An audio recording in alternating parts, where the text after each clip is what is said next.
This is the Iraqi province of Diyala. The Americans believe that Al-Qaeda in Iraq has moved its base of operations here, and until recently, most of the province was in the hands of Sunni insurgents. Since last November, the troops here have suffered more casualties than any other US unit in Iraq. This abandoned school has become their patrol base. The soldiers are exhausted, having spent the night clearing houses in the village, looking for insurgents. They've already arrested 8 men and found some weapons. After this is over, I'll have 17 months. The average soldier spends 15 months here. When they talk about their time in the army, it sounds a little like jail. You reckon they'll deploy you again? No. When I get back, they'll hold me in for 90 days, and then I'll be released. I'll be able to get out. A massive military operation involving 16,000 soldiers is now underway in Diyala. Its stated goal is to finally deny the Diyala River Valley to Al-Qaeda as a safe haven. But in the blistering heat of an Iraqi summer, this is a last-ditch strategy by an army being pushed to its limit.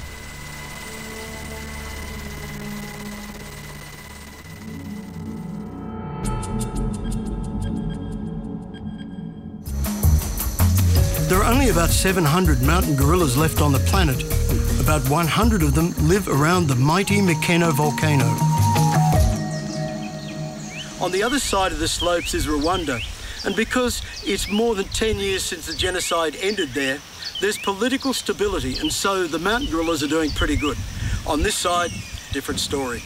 There's all sorts of rebel groups and militias running around those hills causing havoc. 15 minutes ago, we got word that 50 metres down that track, a contingent of Rwandan army troops has arrived. We don't know why. There's about 200 of them. They're here illegally. This is Congo territory. They've crossed over.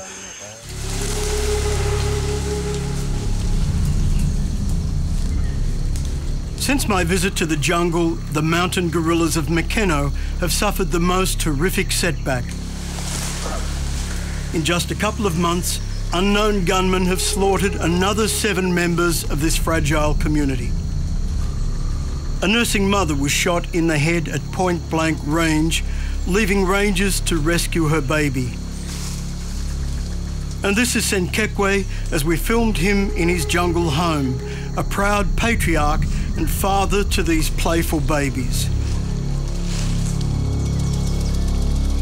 Just weeks ago, he was shot, along with 3 females of his harem.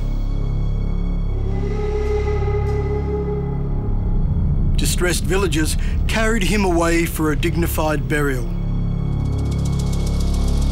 It was the worst massacre of mountain gorillas in a quarter of a century.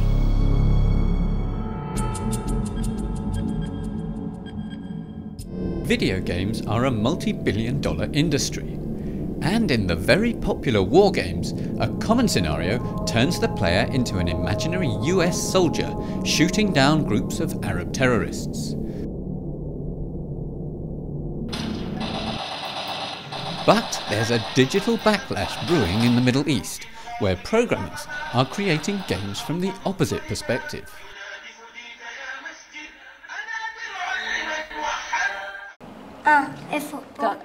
Galit Elat is the director of the Israel Center for Digital Art. Her exhibition, Forbidden Games, brings together video games from radically different ideologies.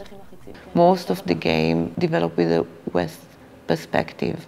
So the terrorists is always Arabs, the bad guys are Arabs, the good guys are or Americans, European or Israelis. The Night of Bush Capturing is a direct adaptation of an American game called The Quest for Saddam. The player takes on the role of an Arab fighter entering a US military camp, shooting American soldiers and attempting to capture President Bush.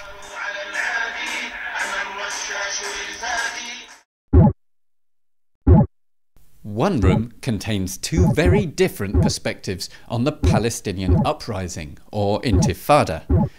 A game from Syria, called The Stone Throwers, centres on a lone Palestinian demonstrator who throws stones at waves of Israeli soldiers.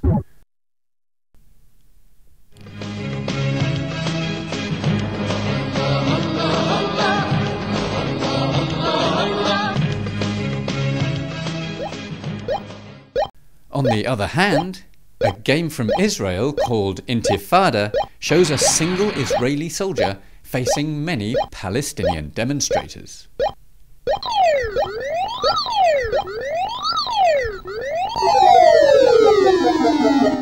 A games war is being played out on computer screens all over the world. As the game's designers compete with each other, a young generation is spending hours in front of the screen. It may look like child's play, but this media war is no game. From the air, the precarious existence of this village is clear. The island is a narrow sandbank, about 5 kilometres long and half a kilometre wide. The bluffs are crumbling, and the houses that have been occupied by hunters like Kim Ningaluk for generations are literally falling off the edge. I'm 26 years old, and I've seen the shoreline out here was a lot farther out than what it is now. Every year, the tide advances and the sea swallows about 3 metres of land.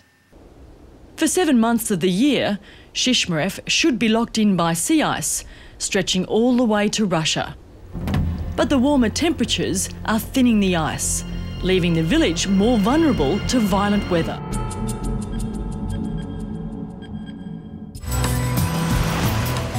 It's rush hour in Kenya's largest city. Millions have been up since dawn in a daily struggle to get ahead. This is a society where a privileged few get a giant head start and most have to fight just to stay in the race. We're meeting some children who've been left behind.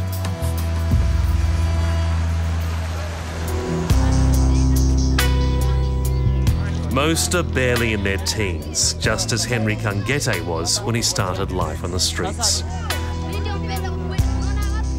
They have no families, no shelter, and no comfort but sniffing glue.